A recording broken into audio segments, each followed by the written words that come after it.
We will start out by acknowledging that those at our Trothyeta campus in Fairbanks are on the unceded customary lands of the Dana people of the Tanana River.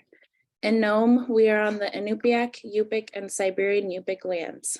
We honor the continued fight for the rights of First Peoples and stand together in solidarity and action.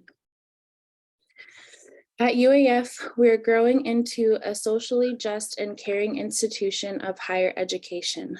This ongoing speaker series, titled Shine a Light, promoting conversations on diversity, equity, and inclusion, is designed to encourage understanding, build empathy, and engage us in thinking critically about our worldviews. This series is led by UAF's Northwest Campus, but like all great diversity efforts, there are many partnerships and collaborations. We thank the UAF Diversity, Equity, and Compliance and the UAF Nanak Diversity and Action Center for teaming up with Northwest Campus to bring this series to reality. You can find the recording of past presentations on the Northwest Campus's website under the Outreach tab. The link will be added to the chat. This semester, our Shine a Light events are during the noon hour of each third Tuesday of the month. Again, thank you for being here for today's event, and we hope that you continue to join us. I would like to now introduce our speaker, Lonny Piscoya, for today's presentation, Missing and Murdered Indigenous Peoples. Lonny Piscoya is Inupiaq Eskimo, born and raised in Nome, Alaska. He currently resides in Soldotna, Alaska, South Central Alaska, with his wife of 28 years, Bridget Piscoya. They have 6 children together, all of whom are thriving in their lives. Lonny and Bridget have an officer in the United States Coast Guard, an officer in Marine Corps. Yeah, in the Marine Corps, sorry, lost my place. A junior attending the University of Alaska Fairbanks, a freshman at Soldotna High School, and a middle schooler at student at Skyview Middle School. Lonny started his career on September 19th, 1993. He started at the Fairbanks Post as a patrol trooper. He transferred to the Galena Post in July of 1996 as a rural trooper working cases on the Yukon River. Then in July of 1998, Lonny transferred to the Ketchikan Post in Southeast Alaska. He worked there until his promotion to lieutenant in October of 2005, transferring back to the Fairbanks Post. While in Fairbanks as a lieutenant, Lonny completes a number of duties, CERT team leader or SWAT for 6.5 years, search and rescue coordinator for the interior region of Alaska, detachment vehicle fleet manager for 12 years. He was manager of all fatal vehicle crash investigations for the region. He supervised the Bureau of Highway Patrol Traffic Team.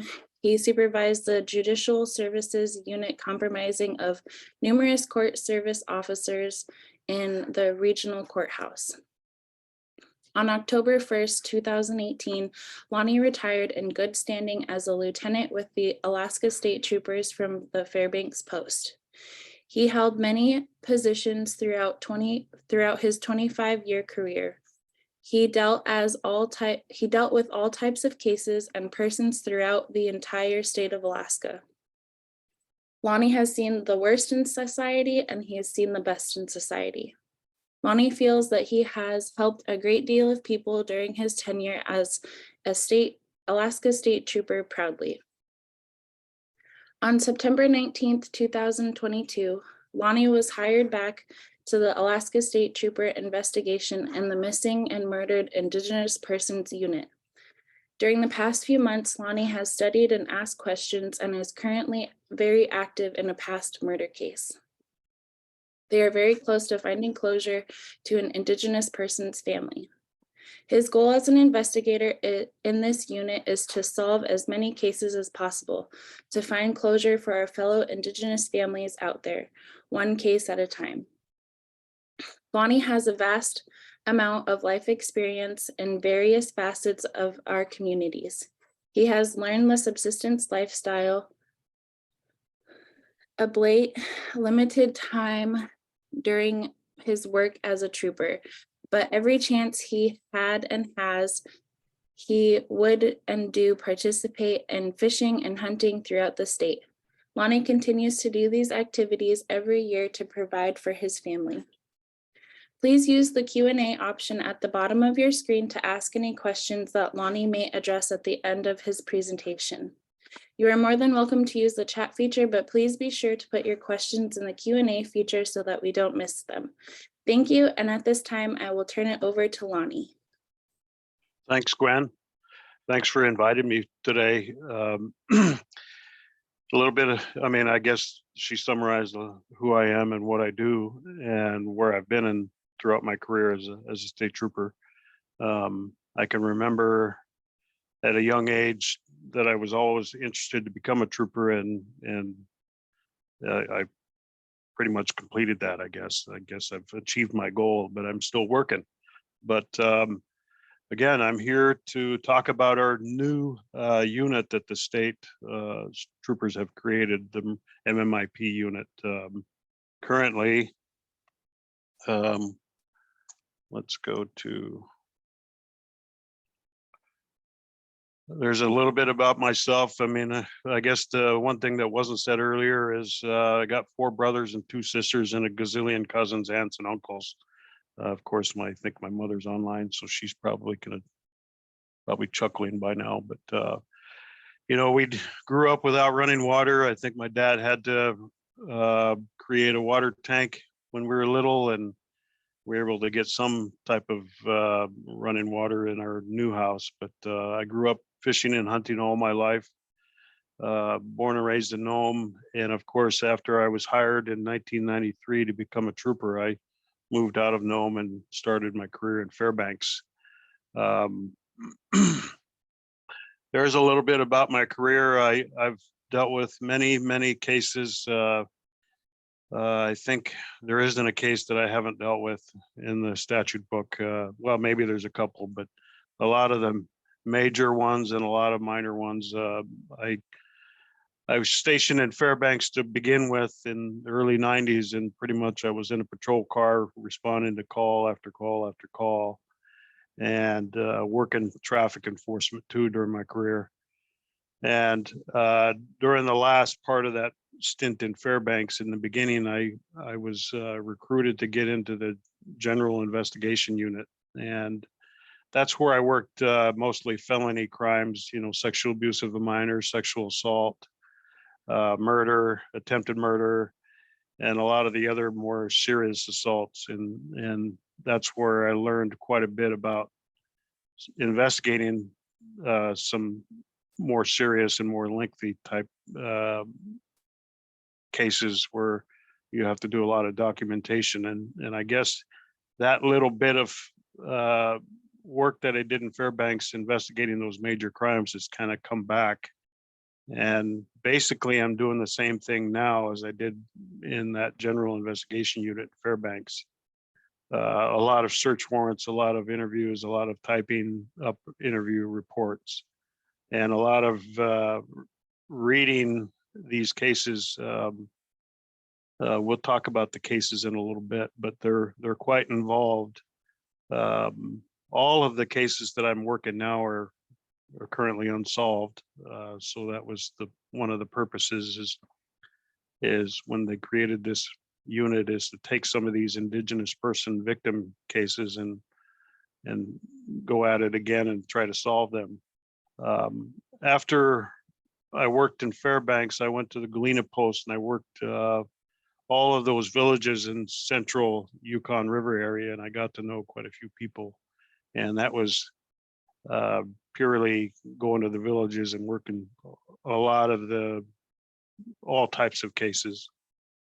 We lived out there for 2 years, and it was pretty hard. I worked almost every day, and I got pretty burnt out a little bit. I worked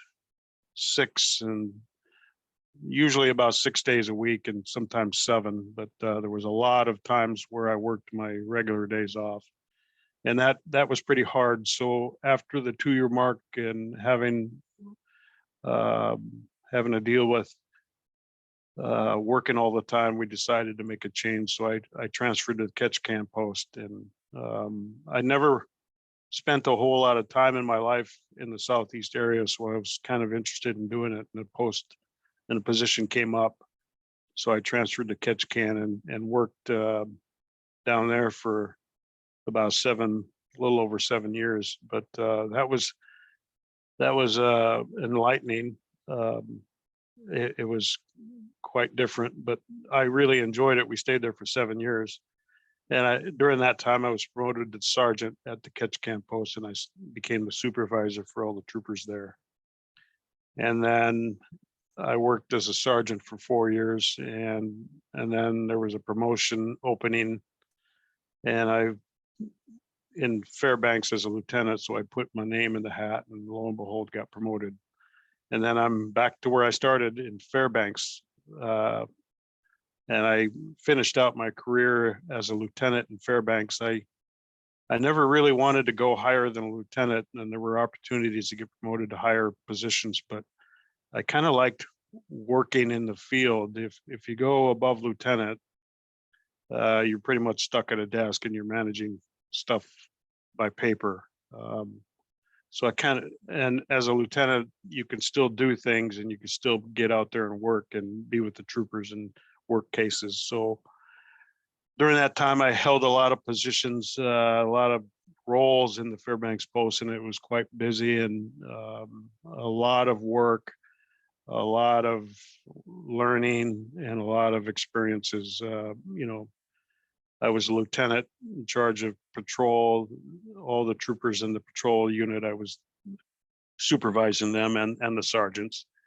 And during that time, I was the CERT commander, and that was basically the SWAT team. And so I was making the major decisions in some of these SWAT cases, where send people out and make entry into a house and take care of the bad guy and things like that. And I switched roles, and I went back to my rural background, and I started supervising all of the posts in the whole interior of Alaska that were off the road system. And so I had a bunch of troopers and a bunch of posts.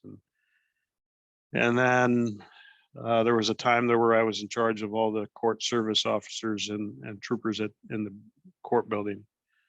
In between all of that, the whole time I managed the vehicle fleet for all the troopers. I think there were about 50 something troopers and all of their vehicles. And then they made me the fleet manager. We had quite a few aircraft and one helicopter. And so that was busy too. And then I decided at 25 years, I'd had enough, and it was quite busy, quite stressful. At 25 years, I was feeling it, and I decided that I would retire. And so on November 1, I retired as lieutenant, and it was just one of those things. And lo and behold, in September of last year, my phone rings, and when you're a trooper, your cell phone rings quite a bit. But when I retired, my phone stopped ringing. It would just be family at that point that would call me. But my phone rang, and I saw it was the commissioner calling me, and I go, "Oh my gosh, what does he want?" And sure enough, he said, "Lonny, I need help." I said, I kind of joked with him a little bit. "What do you need me to do? Pick you up at the airport?" "No, I need a little bit more help than that." And we talked about this position, and Ann Sears had occupied this slot, and she had also been a trooper, and I think she had been burnt out as in her latest roles as a trooper, and so she just retired completely. And so that spawned a call from the commissioner, and he says, give it a week to think about, and obviously this is going to be a lot of work, and this is what I'd like you to do. And so I thought about it for a week, and I met with the commissioner here in Soldotna, and we talked about how this would all go, and we're kind of creating this on the cuff here as we go. And I've done a lot of these presentations talking to groups about MMIP. I've learned a lot about MMIP. MMIP wasn't created when I retired in 2018. And so between 2018 and now, it's become a pretty significant topic in not only Alaska, but a lot of places around the United States. So here I am back as an investigator. The inference, I asked this plain out. I said, well, are we just doing victims that were Indigenous, or are we going to also do the other, not necessarily fun part of this, is targeting Indigenous persons as perpetrators? And I said, just the cases as victims, let's just do those. And so back in September of last year, I just started collecting all of these cases. I sent messages out throughout the state of Alaska and asked each of the lieutenants out there with, and sergeants that we know, that I've known throughout my years as a trooper. And I asked them, what are some of the cases that you have involving Indigenous persons? And there are dozens of them, unfortunately. There are so many cases that I could work this probably for the next 5 years without a pause. So I started to look at the cases, and then the other part of this is not necessarily the murdered, but the missing. And so we have people that are missing. So I started to exclude a group of the missing persons. We have cases involving missing Indigenous persons, but they might be missing from a non-criminal status, i.e., let's say somebody goes out on going hunting in the spring, like now, and a storm pops up, and the storm causes the boat to overturn, and then we have missing hunters, in the ocean. And so those are the type of cases to where they're missing not because of crimes involved, but they're missing because of accidents. And so I've excluded a lot of those cases. However, we still hear about a lot of cases where, I still get emails about so-and-so has been missing since 1960, and they went hunting up the Kayakuk River, and then they've never found him. And so I still get emails like that. So I make note of those and put them on a list, but they're the less, they're not less important, but they're a lower priority case for us. I made the list, and then lo and behold, in November, Investigator Lance Dalkey got reassigned. He's an investigator from the DA's office, and he got reassigned to this unit. And if you remember, I was talking about the General Investigation Unit back in my early 90s, mid 90s. Lance and I worked together. So, and I've known Lance my whole career as a trooper, and he calls me his brother from another mother. So we've worked well together over the years, and we were lieutenants together for 4 or 5 years. And so it's kind of like old times and working cases again. So Lance and I have been working. There's a case involving a Hooper Bay woman that was found murdered, and she was dumped on the side of the highway at milepost 81 of the Parks Highway. So since November of last year, we've been working on that case, and we're still working it today. This morning, I received more information on the case. So we're going to make another trip to the Anchorage Bowl area and the Valley area to follow up on more things happening with that. We are closing in. We do know who is responsible for the case. We just have to gather the evidence, and we got lucky a couple of times with information, but this case, I think it was we did it kind of an old school way. We just went and knocked on doors and started talking to people, and lo and behold, we got more information. So we're getting closer. We're not there yet.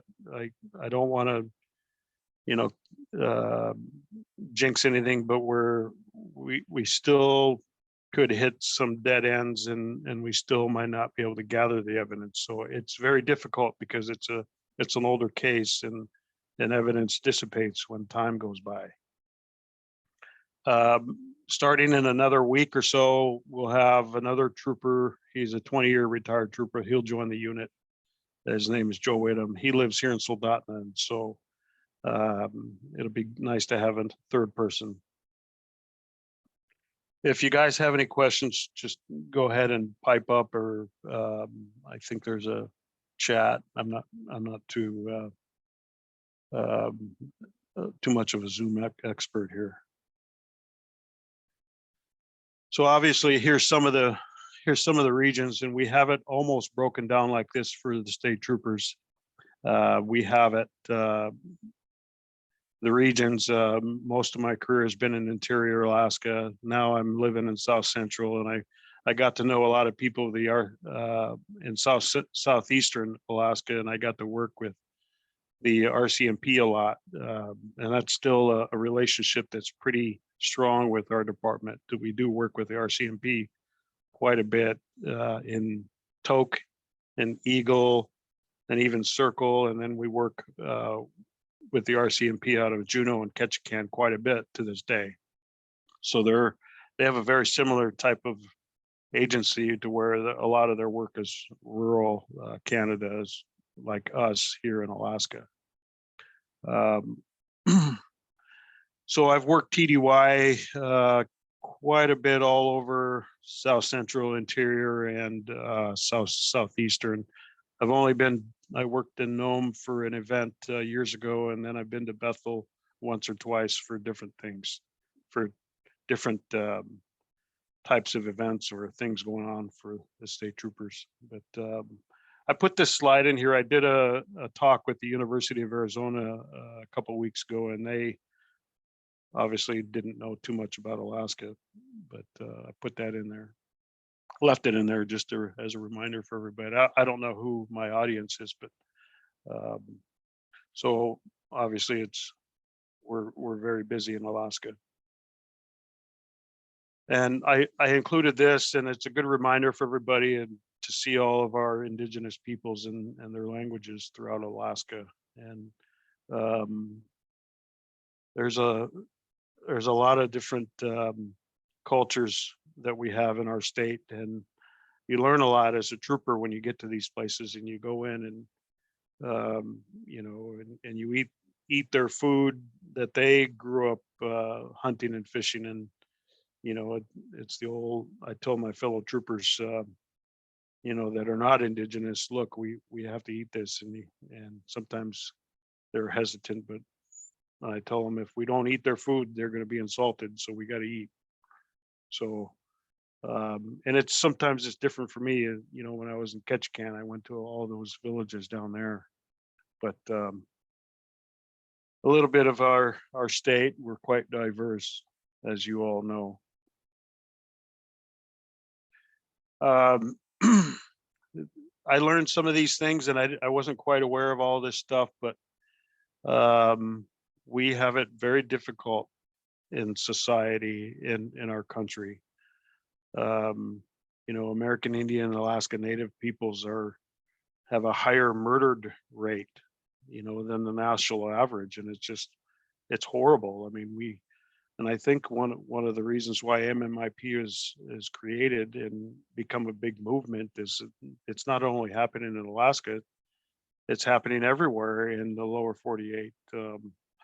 I spent a lot of time talking with the Washington State Patrol back in September and November, and they have a huge MMIP program involving all of their, their different reservations and Indigenous persons in Washington, and they're very well organized. And in fact, in a month or so, they're having their annual meeting, and so I'll be at that, so I can learn a little bit more about how their program is being worked. But Washington State Patrol is doing well, I've heard, but I don't know yet, but a phenomenal job with their program, and they're actually, they have a lot more people, but they are solving crimes, and they're doing a good job.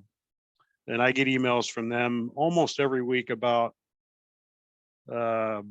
so-and-so was in Alaska back in the 90s, and we're trying to find out if they have relatives, because Alaska and Washington are, pretty close to, travel. A lot of people travel between each state. And then of course we have militaries, a lot of military personnel. So, but I digress a little bit. So there's we're 2.5 times more likely to experience something violent in our lifetimes. And I have been fairly lucky myself and not had to have too many things happen in my life before I was a trooper. But well, of course, as a trooper, I've seen all of this. And I wasn't aware of all this stuff. Alaska Natives 80% more likely to experience a violent incident in their lifetime. Wow. We're more likely to be involved in homicides is in our state. It's the third leading cause of death in women and girls aged 10 to 24. It's just unreal. I mean, these are horrible statistics, and we have to change it. And I think having things like this and understanding and more education and asking people to be mindful of what they do in their lives and trying to reverse this. And I think that's one of our goals for MMIP, is to solve some of these crimes and to put people in jail and hold them responsible for their crimes. And that's certainly what we're trying to do in the last couple of months. I spent a lot of time in Anchorage trying to solve this case, and we're getting closer and closer. We're not there yet, but we're getting closer. I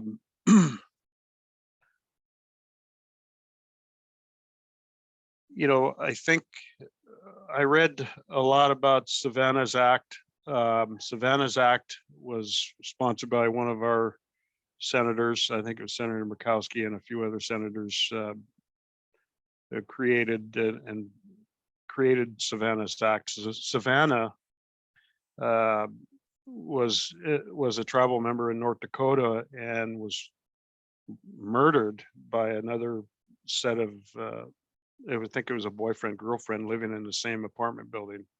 But Savannah was just a young baby and was stolen from her mother, and then eventually met their demise. But this is one of these things to where it was totally preventable, and there was some issues with this case, and then it was created into Savannah's Act, and that drove a lot of things to the forefront for MMIP.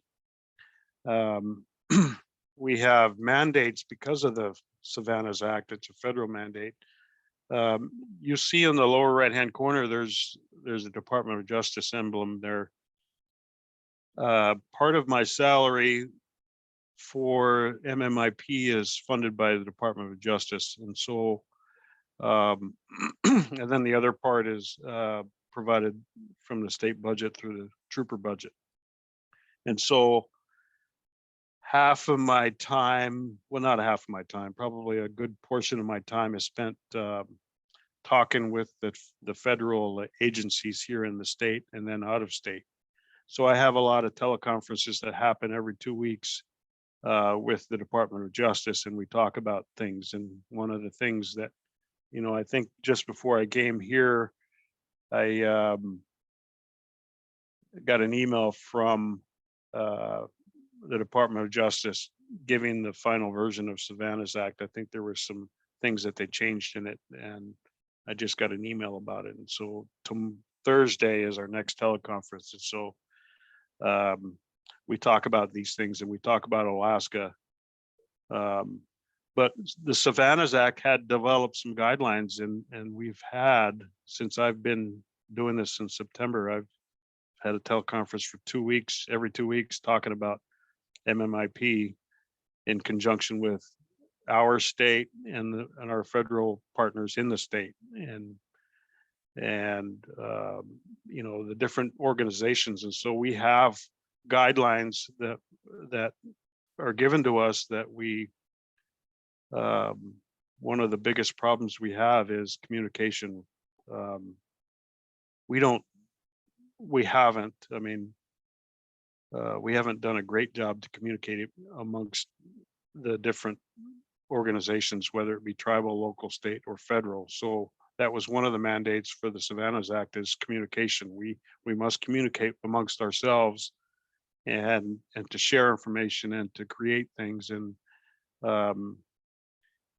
you know, we not only have to handle the crimes involved, but we have to do a better job with the victims after the crimes, not necessarily the victims of murder, but the family survivors that have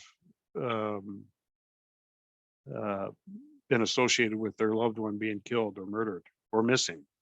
And so a lot of victim service providers too are in that teleconference that we have every 2 weeks.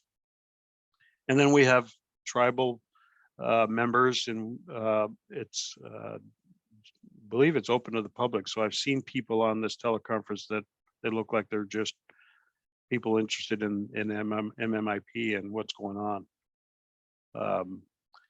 They're medical examiners. Medical examiners are, you know, it's a pretty sensitive topic to understand and to read these reports, and it's quite blunt. And so we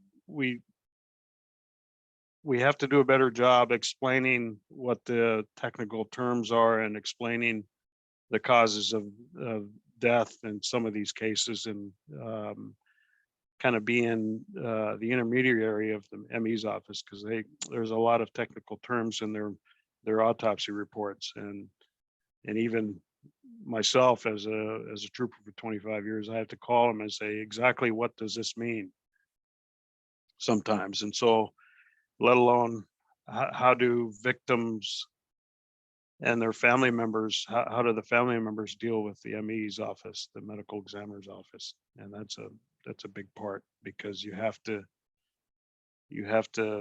have an autopsy when the crime of a serious crime of murder has been implicated, and that's a process in itself. And so there's a lot of consultation and with the medical examiner's office, a very difficult process. Let me see here.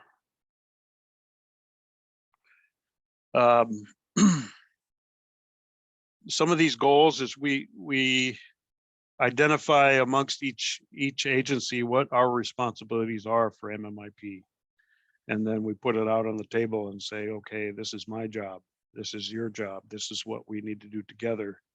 There's a lot of problems with communication. I've heard it over and over. I was in Fairbanks a couple weeks ago, and it was a listening session, and we had, I think it was about a dozen, maybe 15 family members speak during that listening session. It was very similar to one I think in Nome that happened last week. But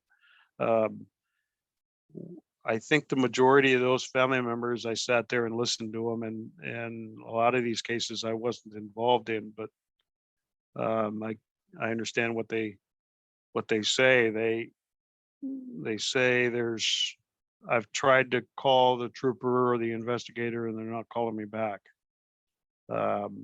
I heard something about this case, and I told the trooper, I left a message, and he hasn't called me back. You know, you know, and I realize their frustration, and that was the most common one, is the communication between um, our law enforcement, the ME's office, and any other official office involved in these cases to the family, communicating to the family. And that was a huge problem that we have learned here, that I've learned in the last 7 months taking this job, is it's poor communication. It might be really, really good communication between law enforcement and family for the first couple of weeks, and then it starts to dwindle. And sometimes uh, our investigators aren't calling back.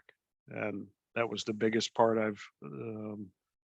biggest problem that I've discovered here, is people that we just don't do a good job of communicating, and we need to improve that. And that's part of one of the Savannah's Act goals. Um, the other part is to empower our tribal governments, you know, all of our councils, our village councils, or tribal governments, i.e. Queric or Sitnasauk or Bering Straits, is to give them a say-so in this process. The one thing that I did learn is some of these tribal governments do want the details of the case, and unfortunately there are details in some of these cases where we can't share because of the confidentiality, but I can give generalizations about it, and that's about it. But they're really wanting more information on every little tidbit of the case, and unfortunately we can't do that. It's information that needs to be confidential, because if it's released to the public, it might not help our case. So I'll give generalizations, but not the nitty gritty of some of these details in the case. Data, you know, we're still getting, I'm still getting emails. I got one this morning about a Togiak case. Can we work the Togiak case? And I said, well, I might be able to squeeze it in, but we're going to be in Bethel and Kotzebue, and maybe in Southeast here this year and these are all murders that I'm working, and so they're all unsolved murders. But the data, there's still cases that we don't know, or that are not brought up to the forefront and looked at again. And so, and I think our commissioner is trying to do a better job in hiring as many people as possible. He wants to hire one more investigator for this fiscal year, and to get that person working. So there would be 4 of us. There will be 3 of us here in the next couple weeks, but he wants to hire a 4th. And so we're making calls to people that I know that are troopers that have worked these types of cases before, and we think that would be good, because it requires not a unique individual, but somebody that can talk to these tribal governments and these councils, and just the people in general, because this is sometimes it's difficult to communicate, but I don't seem to have a problem. I mean, I just go up to people and start talking to them, but there's a lot of data out there relating to these cases, and we're getting better. We're just slowly working through them.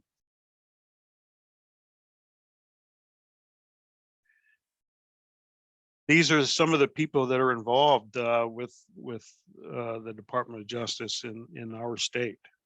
We talk with everybody in these groups every 2 weeks, and I'm working closely with one of the BIA investigators out of Anchorage on these cases.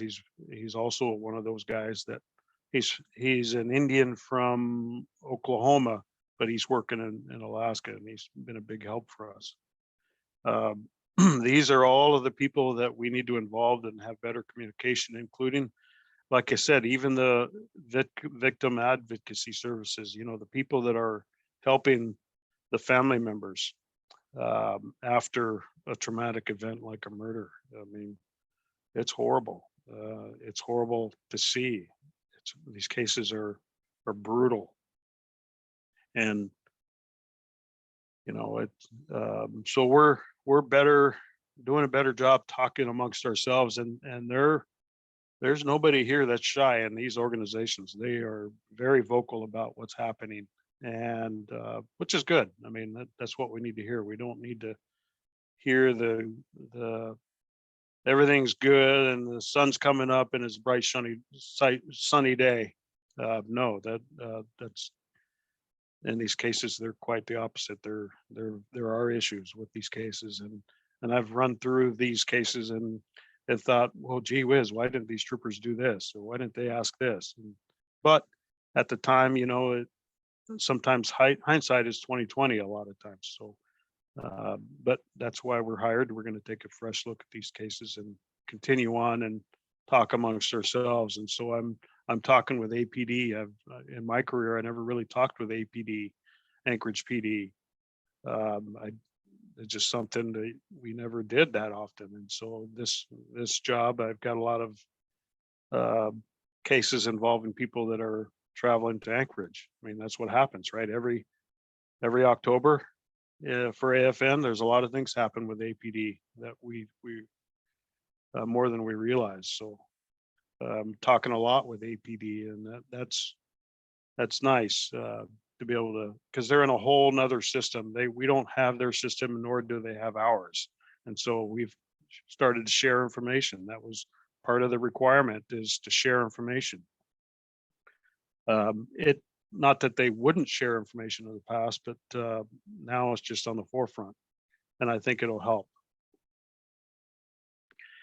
On the bottom here, it says, it talks about these tribal community response plans. That was one of the other mandates for the Savannas Act, is we involve the tribes and anybody connected that they want to have connected to create a response plan for let's say a missing person, or somebody suspected of being murdered, or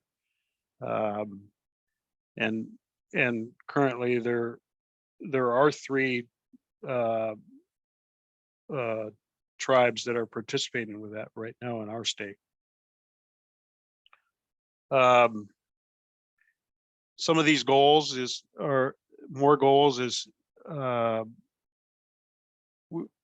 we not only, this is not only an Alaska State Trooper case, it's a case involving us to solve the crime, but working together and understanding what's happening in the case, and being partnered with somebody that could help with the family, or being or to teach somebody about search and rescue if we have a missing person, or to have a better response for some of these cases at the very beginning, and to identify and have a plan for some of these things that have happened in the very beginning of the case. We are going through and talking with these three communities and working with them, and we're actually want to start another one in Fairbanks, and we're kind of at that beginning stages of MMIP, and it's so new for us in the state. It's just kind of, we're working as we go here.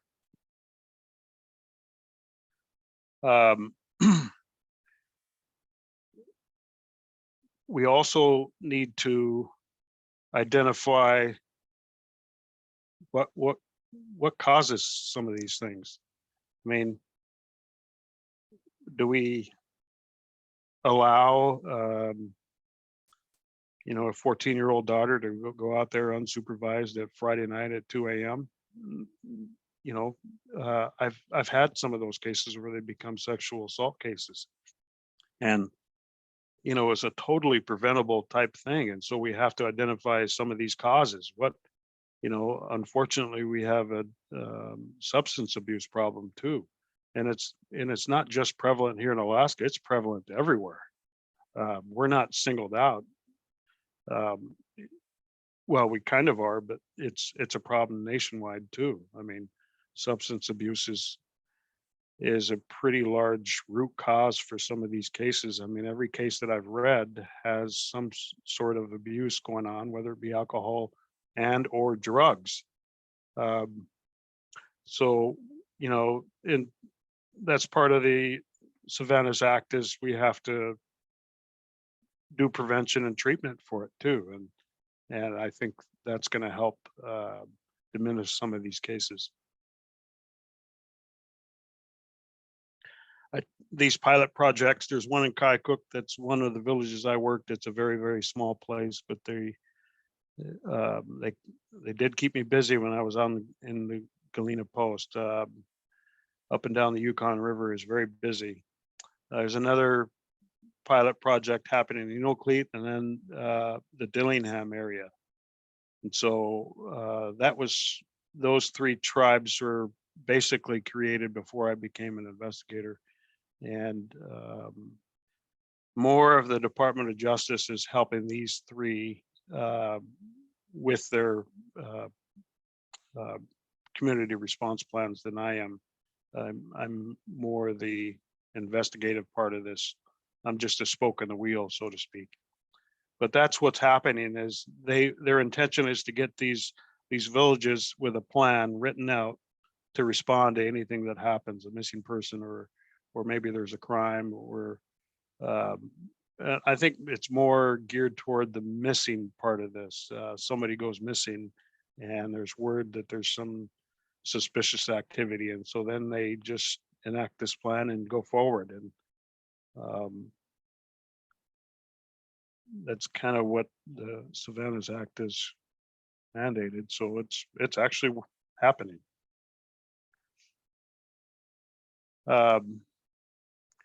All of these things I've talked about, you know, law enforcement, victim services, media, and community outreach, that's more of the prevention and things like that, maybe prevention and treatment. And the media is a big deal. We don't do a good job of communication between, well, we sort of do, but we maybe don't take advantage of it as often as possible. But you know, nowadays you got Facebook, Instagram, and all those things. And then we have tip lines and things like that. But we choose not to use these public and media outlets because the information is kind of sensitive, and we don't want to make it public yet. And so, but there are things that we can use more for the public, and maybe it'd be community outreach or things like that. Good things that are happening. But that's some of these guides are being developed with these community response plans involving the whole community and everything, and to not only solve a crime, but to handle everything else surrounding the criminal investigation.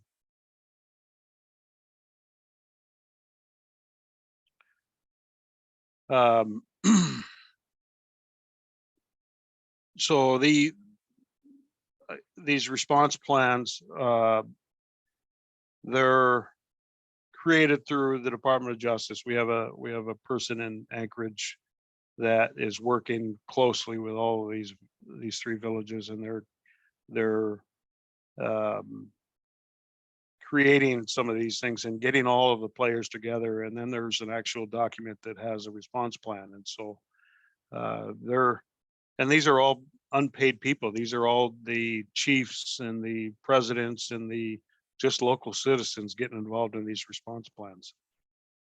VPSOs, TPOs, and their requirement for the Savannah's Act was to pick places that don't have huge law enforcement presence, because you know, we can't have it. Well, we're trying more and more often get as many troopers out there as possible, but we can't get troopers everywhere. So, you know, Kaikook doesn't even have a VPSO that I'm aware of.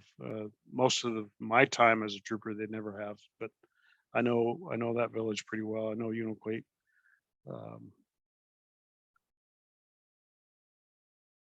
So in some of these plans, we talked about all these things. And so one of the biggest problems we have between the agencies is not necessarily Alaska State Troopers, but law enforcement in general. Boy, we just don't have a big trust.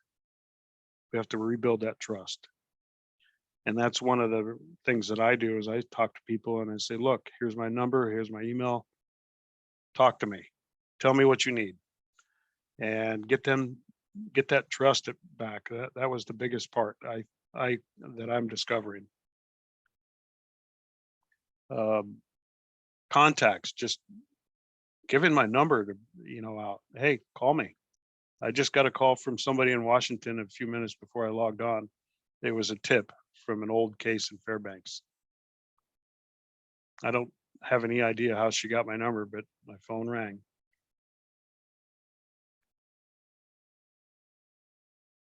I'm not very much further into this, but I don't have much time left. But one of the biggest things is you hear about these shows, 30-minute shows where they solve a murder in 30 minutes because of DNA. Well, it's not quite that fast, but it is solving crimes. I believe in our milepost 81 Parks Highway case, we are going to solve this partially with DNA, and then partially it's talking to people. But DNA is a big thing. GEDmatch is an organization that collects DNA that we use by our criminal analysts at the Anchorage headquarters. What they do is they take these. We have a lot of unidentified human remains cases, and it's going to be solved. We're going to identify those people through DNA. For Alaska Native people, we don't have a lot of DNA in any system. It's very difficult for us to identify Alaska Native human remains because we're not a group that just submits DNA. We just don't do that. I mean, you hear about in the lower 48 where it's big, and 23andMe and Ancestry.com. Well, Alaska Natives just don't do this, which makes it difficult for us to identify human remains. So we have to ask for more DNA samples as we progress through these cases so we can identify some of these human remains. What happens is, and these are different cases solved by DNA, so I don't want to go over my time, but we do solve cases, and a lot of cases through DNA. It takes a long time. Usually it takes about 2 months for me to get a sample back. So I've gotten some samples back in some of the cases I've worked, and it took about 2 months. But DNA is the up and coming thing for us, and we will solve a lot of cases through DNA. This is one of the cases where a lot of people were involved, and an arrest was made, and the case was solved. Another case, the Northern California rapist. I mean, we're going to solve a lot of rapes too through DNA, and which is good for us. We can charge these people responsible. Just an example.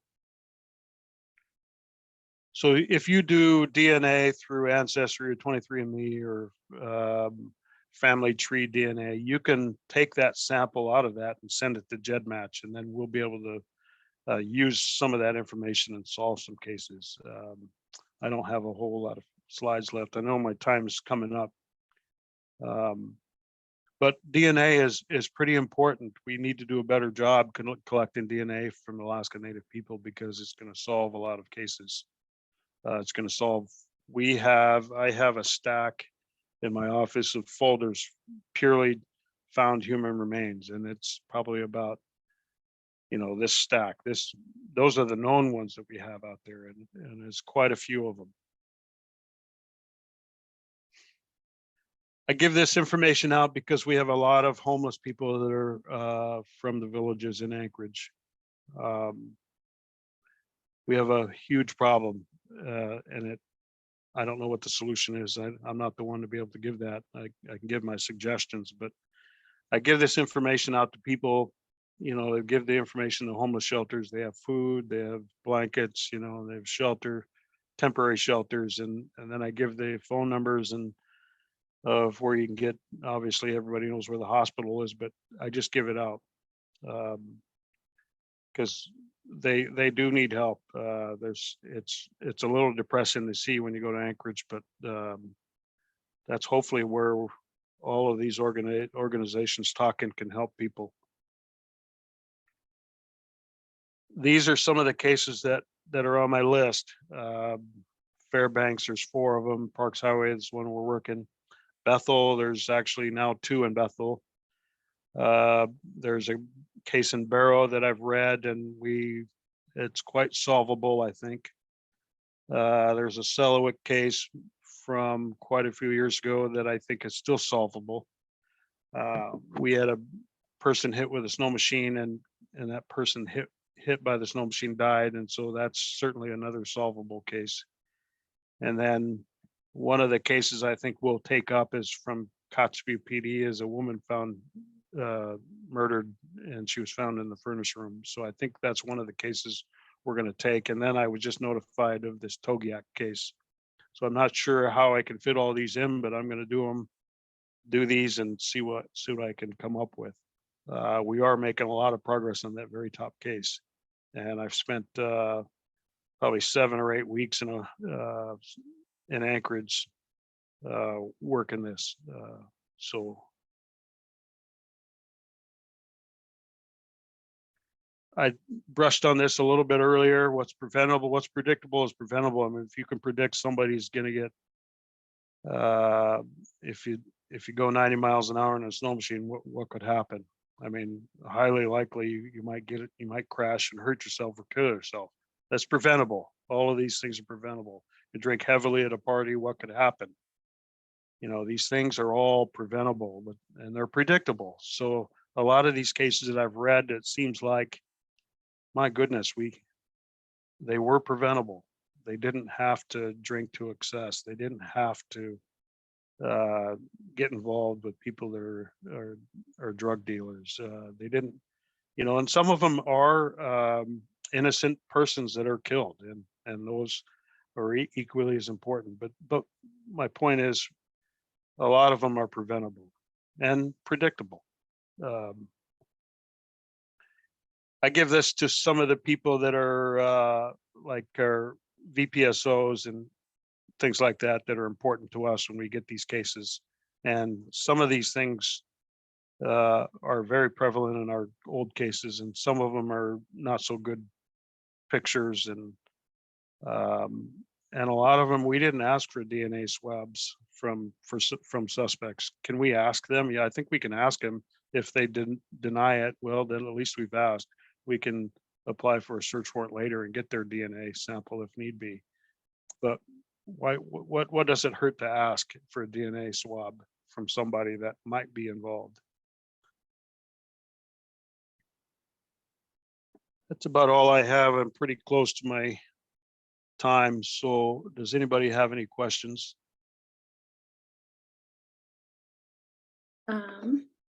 Thank you so much, Lonny, for being here today. We are now going to address the questions that have came in during the presentation. Somebody asks, did you say how many cases there are total? I didn't. There are a lot of them. I can tell you there are dozens of them. We asked all the sergeants around the state with our department, and we came up with dozens of them. And so it's difficult to choose which ones take. I've read a couple of dozen of them so far, and I just have it's hard to choose, but there are dozens of them. Another person asks, what types of cases are considered a high priority? Are older cases with less evidence harder to solve? First question, what cases are considered higher priority? I couldn't answer that. They're all pretty high. They're all up there. They're all murders. They're all equally as important, and they're all connected with victims, family members that want answers. I get a lot of that. Can you take my uncle's case? Can you take my mother's case? And the older, I can't put them on a priority. I just think that if they're solvable, I can probably handle them or tackle them and see what happens. The older cases are very hard to solve, and they do have less evidence. We ran into some of that. We had diminished collection of evidence in a vehicle because it's been through 3 or 4 people since the time that this happened. So that's difficult. Thank you. Somebody says, thank you for the work that you do. It is so important for the families, and it's important for that the state prioritize the work. To what extent do you connect to the families of the missing and murdered Indigenous persons? I have given my cell phone out and my email out to all of the people that I've read these cases for, and I organized 3 or 4 cases that I know that we can do in the near future, and I've contacted those persons and said, we're going to take this case. I don't know exactly when, but it'll be probably this summer or this fall type thing, and I've given my name and number, cell phone number out to them. And I've had a really good response because, like I said, communication is a problem. Does you or does anyone in your department provide presentations in schools? I think it would be really beneficial. I haven't yet gone to the high schools, but if you do, Barb, have somebody in the schools that you would like me to give a presentation, my boss, who is a commissioner, he says, get out there and talk to people. Whoever you think is appropriate, just do it. And so I haven't gone to any schools. I've only done some of these few presentations online like this. Somebody asks, will your office or have you considered investigating the 19-year-old woman found dead on the beach near St. Michael on July 11th, 2017, unless of course it was solved? I just read that case, and I think it's solvable. And yes, we will get to that case. I just read it about a week and a half ago, and we will eventually get to that. I did talk to my partners about that case, and so I think that was one of them that we probably will get to eventually. I just don't know when, but I just read it, and I think it's a solvable case. Someone asks, is the Parks Highway MMIP case that you are working on Ardenline Simone Hill? That is Arnold Dean's case. It is. That was one of the first cases I was told, and I picked it up and read it, and that's the case we're working. Carol asks, at what point or when do you get involved with either a missing or murdered person? Missing persons from this area have been missing for years. That's my mother. Mom, I guess it's the squeaky wheel gets the grease, right? When you speak up about it and you call and ask and say, I think I have more information, then I'll get involved. And there's just a lot of these cases where a lot of people have called since we created this unit, but eventually I think we'll get to some of these cases that are not necessarily more popular, but have been publicized more out there.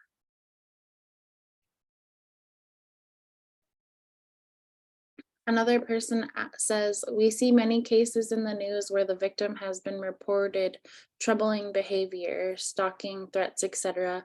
Nothing was done, and then that person ends up dead. How is the law enforcement being proactive when it comes to addressing concerning behavior? That's a tough one. You know, I can only speak for the troopers I supervised that I held them accountable for their cases. I'm not sure on the status of that, whether it's still being placed upon by supervisors, but it does come to the sergeants and the lieutenants and the captains to hold the troopers responsible for some of those stalking cases to prevent this, right? While I was working this milepost 81 case, I did stumble upon a whole nother case involving a stalker. And I think with the information I have on that, I can charge that person. We got involved in the murder case and that drew me away a little bit. So, but I did happen upon a stalker and it's my desire to charge that person eventually here as soon as I'm done with this murder case. According to the University of Cincinnati, rates of missing and murdered Indigenous peoples increase with resource extraction. How do you anticipate the Alaska State Troopers to handle the influx with all of the different projects that are pushing forward statewide? That's a tough one. And, since I've been in this job, we've uncovered, I thought there were just a couple of dozen murdered missing cases out there that were unsolved. It turns out there's dozens of them, and I don't know. I think it requires a lot of work and a lot of time and a lot of effort, and with that comes a state budget to hire more investigators and more troopers. That's not quite a good answer, but I've got my hands full. I've got more than enough cases. Like I said, I could work for this job for years. I don't know how long I'm going to do it, but I'm going to go one case at a time and do my best to solve them. That's a hard one to handle. There seems to be a lot of different things that they ask me to do, and I squeeze it into the mix, and here I am. And then last question, are there support groups for families of missing and murdered Indigenous peoples? There are, and I didn't quite realize the number of them out there, but they're all involved in my teleconferences every 2 weeks, and they come up, and I just learned of a new one on the last one out of Juneau, and so there are.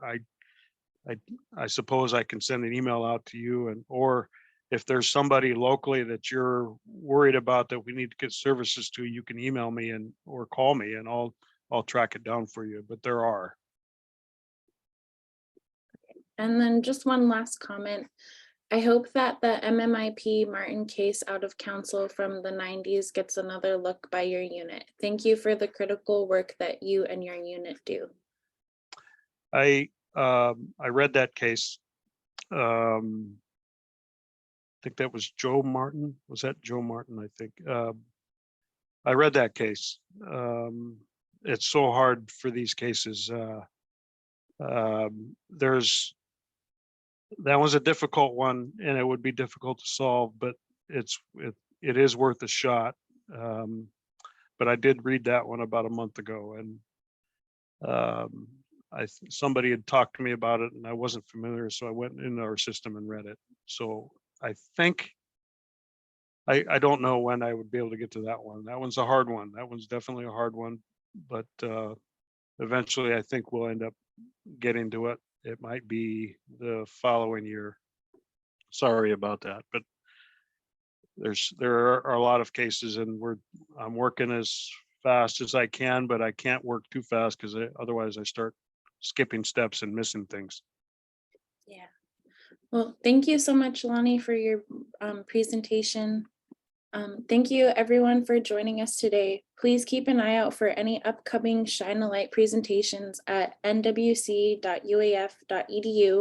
or facebook.com/uaf.nwc.